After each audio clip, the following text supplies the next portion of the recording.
Bismillahirrahmanirrahim. Assalamualaikum warahmatullahi wabarakatuh. Hamdan wa syukran bihamdillah, amma ba'd. Alhamdulillahi rabbil alamin. Alhamdulillahilladzi wasanna bi sunnatin thumma tatimmu shalihah. Subhanaka la ilma lana illa ma 'allamtana innaka antal alimul hakim. Amma ba'd. Para orang tua yang saya cintai, para panitia Masjid Al-Azhar, para bapak dan ibu sekalian yang insyaallah dirahmati dimuliakan Allah Subhanahu wa taala. Pada subuh hari ini mari kita bersyukur kepada Allah Subhanahu wa taala dikarenakan alhamdulillah kita masih dapat melaksanakan satu ibadah yang merupakan inti satu di antara 5 inti ibadah yang Allah perintahkan kepada kita, yakni salat subuh secara berjamaah. Jamaah yang dirahmati dimuliakan Allah Subhanahu wa taala. Yang kedua, mari kita bersalawat kepada baginda Rasulullah sallallahu alaihi wasallam. Man shalla alaiya salatan sallallahu alaiha biha asyarah. Siapa yang senantiasa bersalawat kepadaku, kata Nabi, maka nanti Allah yang akan membalasnya salawat itu dengan salawat sebanyak 10 kali. Jamaah yang dirahmati dimuliakan Allah Subhanahu wa taala. Satu waktu Ibunda Aisyah radhiyallahu anha sedang tidur di atas paha baginda Rasulullah sallallahu alaihi wasallam. Terbalik. Nabi yang tidur di atas paha Ibunda Aisyah. Maka seketika itu jemaah sekalian, tiba-tiba air mata Aisyah radhiyallahu anha jatuh tepat di pipi Nabi, mengenai pipi Nabi. Lalu kemudian Nabi terjaga, bangun Nabi dari tidurnya. Bertanyalah Nabi kepada Ibunda Aisyah. Ini dibahas dalam kitab Ihya Ulumuddin yang dikarang oleh Imam Al-Ghazali. Jemaah dirahmati dimuliakan Allah, Nabi bertanya kepada Ibunda Aisyah, "Ya Aisyah, ada apa dengan sehingga engkau menangis? Apakah engkau menyesal bersuamikan aku Muhammad yang miskin ini? Atau karena engkau bersuamikan aku Muhammad yang hina di mata orang-orang Arab, yang tidak punya harkat dan martabat di mata orang Arab?" Aisyah menjawab, "Tidak ya Rasulullah, saya tidak menyesal bersuamikan engkau ya Rasulullah. Lalu apa gerangan yang membuat engkau ini menangis?" Kata Ibunda Aisyah, "Ya Rasulullah, sesungguhnya aku menangis bukan karena aku menyesal bersuamikan engkau, tapi aku menangis ya Rasulullah karena memikirkan masa depan kita di akhirat. Akankah setelah kehidupan ini ya Rasulullah kita masih bisa bersama? Apakah setelah kehidupan ini ya Rasulullah kita masih bisa berdua seperti ini? Dalam artian kehidupan akhirat." Pertanyaan saya Bapak, pertanyaan saya Bapak sekalian, kira-kira bapak-bapak pernah tidak istrinya bertanya, kira-kira kalau setelah kehidupan ini Pak, kita masih bisa hidup sama-sama tidak? Benar tidak? Paling istrinya bilang, "Bapak nanti kalau meninggal saya menikah lagi." Betul? Ibunda Aisyah bertanya kepada Nabi, berkata kepada Nabi, "Ya Nabi, yang saya pikirkan ini bukan karena saya menyesal bersuamikan engkau, tapi saya berpikir akankah setelah kehidupan ini kita masih bisa hidup sama-sama?" Maka Nabi menjawab, "Ada 3 waktu di mana pada waktu itu manusia tidak lagi memikirkan siapa-siapa terkecuali dia hanya memikirkan dirinya sendiri." Jadi ini Pak Bu, sambungannya sebenarnya kultum saya kemarin. Tidak memikirkan siapa-siapa kecuali hanya memikirkan dirinya sendiri. Pertama, kata Nabi, seketika catatan amal manusia bagaikan capung, tahu capung ya? Pak, terbang-terbang. Jadi catatan amal manusia ini akan diterbangkan tepat di atas kepalanya. Maka keluarlah suara. Ketika catatan amal itu jatuh di tangan kanan, maka selamatlah si fulan bin fulan atau fulana bin fulana. Tapi seketika catatan amal itu jatuh di tangan kirinya, maka celakalah si fulan dan si fulana.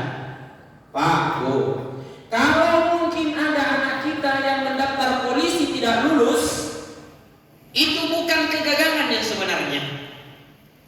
Kita membangun usaha lalu bangkrut, kita mengatakan gagal, itu bukanlah kegagalan yang sebenarnya.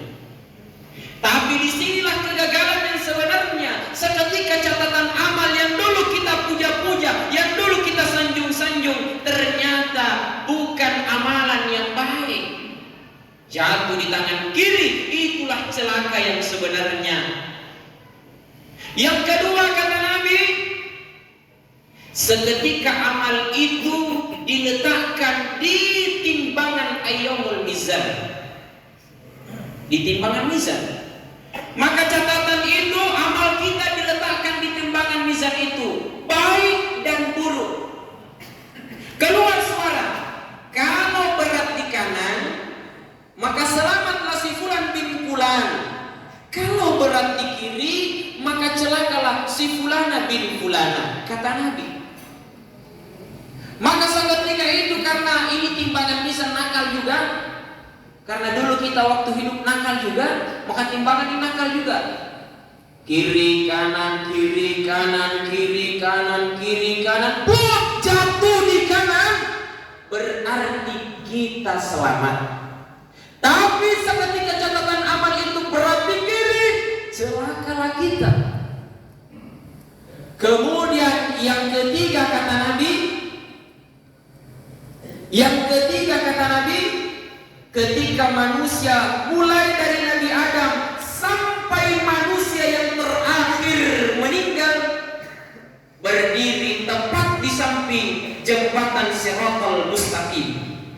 Sebelum saya lanjut, Pak, Bu, bagaimana cara tak kasih berat timbangan ayyamul mizan? Ada satu amalan Nabi. Kata Nabi, kalimatani khafifatani thaqilatani 'alal lisan thaqilatani 'alal mizan habibatani ila rahman. Subhanallah wa bihamdihi subhanallahil azim. Ada satu ucapan yang sangat ringan diucapkan, tapi berat di timbangan dan dicintai oleh Allah. Apa itu? Kalimat subhanallah wa bihamdihi subhanallahil azim. Ini bisa kita jadikan amalan. Sudah kita zikir, boleh kapan dan dimanapun itu kita bisa baca ini zikir untuk memberatkan nanti timbangan mizan kita. Kemudian seluruh manusia dikumpulkan tepat di depan jembatan Shiratal Mustaqim. Seluruh manusia. Ada yang melihat jembatan Shiratal Mustaqim seperti pedang, ada yang melihat jembatan Shiratal Mustaqim seperti aspal, ada juga yang tidak melihat sama sekali jembatan Shiratal Mustaqim. Ada yang pada saat itu, Bapak Ibu sekalian, disuruh melewati jembatan Shiratal Mustaqim, baru satu langkah jatuh. Ada yang sudah di pertengahan jatuh. Ada yang satu langkah lagi dia akan melewati jembatan itu jatuh.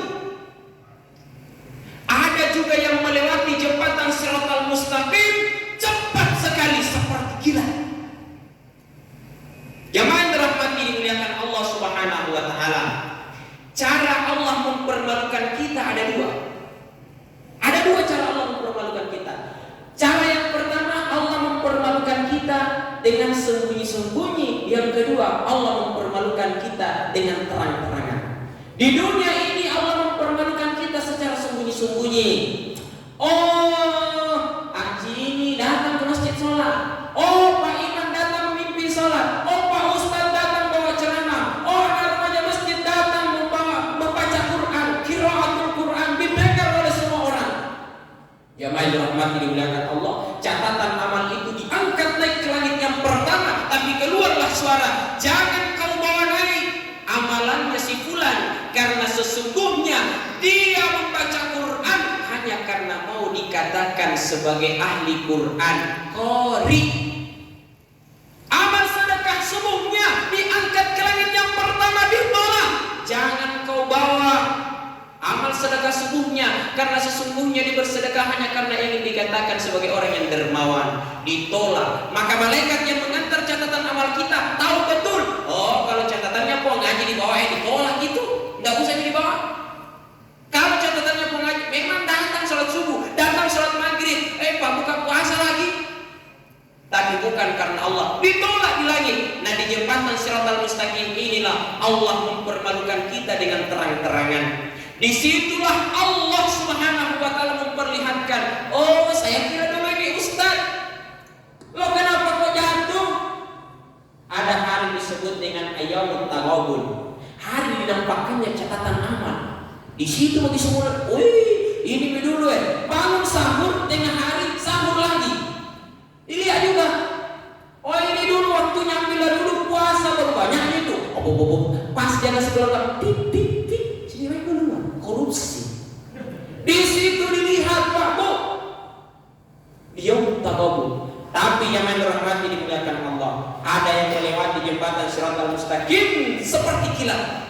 Allah berfirman kepada seluruh makhluknya, malaikat, manusia dan makhluk yang lainnya. Apa kata Allah? Semua makhlukku, tundukkan pandanganmu. Tidak ada yang boleh melihat ke atas sebelum perintah saya selesai.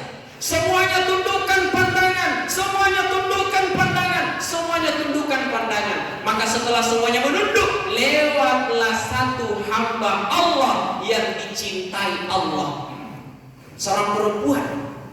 Maka ibunda Aisyah bertanya kepada Nabi, ya Nabi, siapa perempuan itu? Apa kata Nabi? Dialah Fatimah Az-Zahra. Lewatlah Fatimah Az-Zahra seperti kilat menyebar cepat sekali. Tidak ada yang melihat Fatimah Az-Zahra kecuali Allah Subhanahu wa Ta'ala. Seluruh malaikat tidak ada yang melihat Fatimah Az-Zahra. Maka ibunda Aisyah bertanya, apa yang menyebabkan Fatimah Az-Zahra bisa melewati sirat, bisa melewati jembatan sirat begitu cepat, dan apa keutamaan Fatimah Az-Zahra? Apa jawaban Nabi Muhammad? Fatimah Az-Zahra tidak pernah kelihatan auratnya oleh yang bukan mahramnya, walaupun hanya selembar rambutnya, sehingga Allah menjaganya sampai di hari akhirat. Masya Allah bagus sekalian. Kita punya istri, kita punya anak perempuan, kita punya saudara perempuan, kita punya sepupu perempuan. Mari kita dakwahkan untuk senantiasa mereka menjaga auratnya. Yang kedua dan terakhir bagus sekalian, saya tidak tahu apakah saya meninggalkan Al-Azhar ini, saya akan mendatangi orang yang akan saya rindukan, atau justru saya meninggalkan orang yang akan saya rindukan. Kita semua. Maka seketika itu di tempat tidur saya merenung, dan saya teringat satu kisah, yang mana kisah itu membuat air mata saya tidak mampu tertahan. Siapa itu? Kisah cintanya Bilal bin Rabah kepada Rasulullah SAW. Saya berusaha bagaimana kemudian bisa menghadirkan cinta itu, karena saya meyakini satu sabda Rasulullah SAW, wa rajulani tahabba fillah ijtama'a alaihi wa tafarraqa alaihi. Dua orang perempuan, laki-laki, dua orang manusia yang bertemu karena Allah, berkumpul karena Allah, dan berpisah karena Allah juga. Bagaimana kisah Bilal bin Rabah Bapak sekalian? Bilal bin Rabah setelah Nabi turun ayat terakhir, pada saat ini telah kusempurnakan agamamu ya Muhammad, semuanya sudah aku ridhoi. Maka dekatlah kematian Nabi, dan pada akhirnya Nabi meninggal dunia. Seketika itu Nabi meninggal dunia, Bilal bin Rabah meninggalkan kota Madinah dengan alasan tidak sanggup hidup di kota Madinah, karena setiap keluar rumah pasti wajah Rasulullah yang dipandang, setiap ke tempat-tempat pasti wajah Rasulullah. Maka dia tinggalkan kota Madinah, tinggal di satu kampung bernama Kampung Dirah di kota Syam, dekat dari kota Damaskus. Jemaah rahmati dimuliakan Allah, lama-lama Bilal bin Rabah ini meninggalkan kota Madinah. Datanglah Rasulullah SAW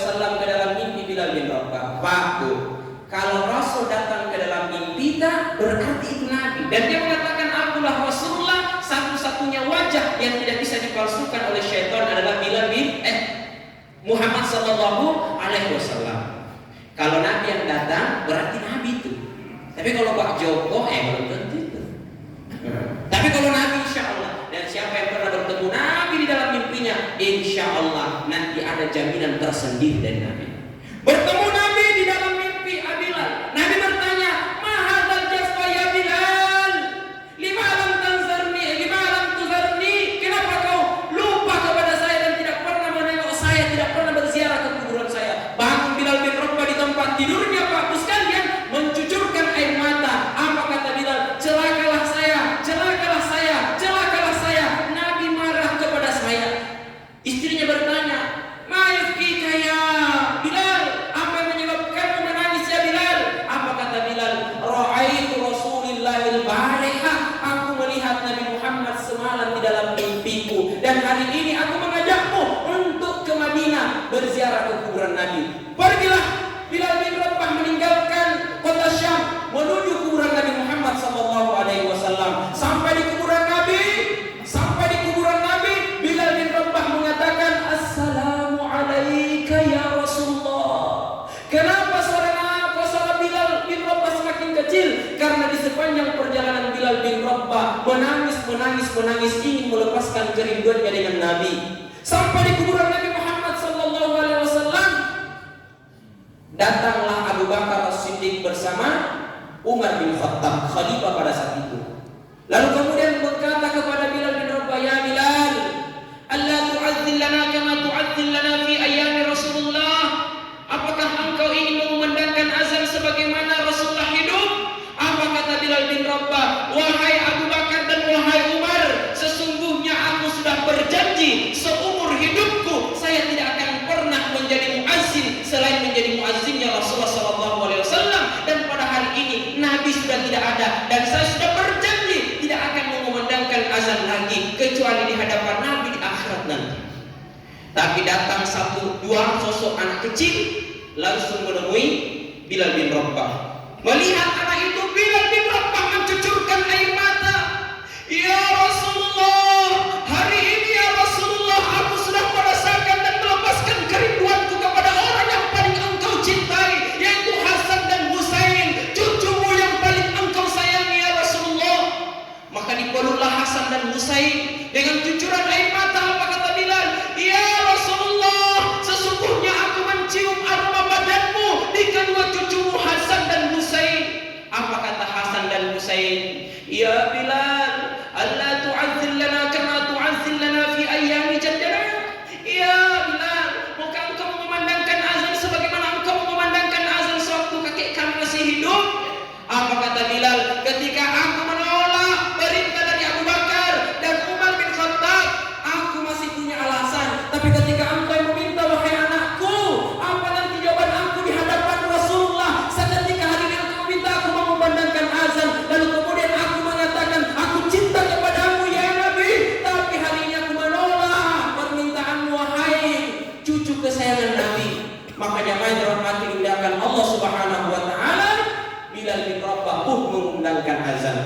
Diceritakan dalam satu riwayat bahwa tidak ada tangisan yang lebih banyak, yang lebih seperti itu jamaah yang dirahmati dimuliakan Allah, seketika Bilal bin Rabah mengumandangkan azan.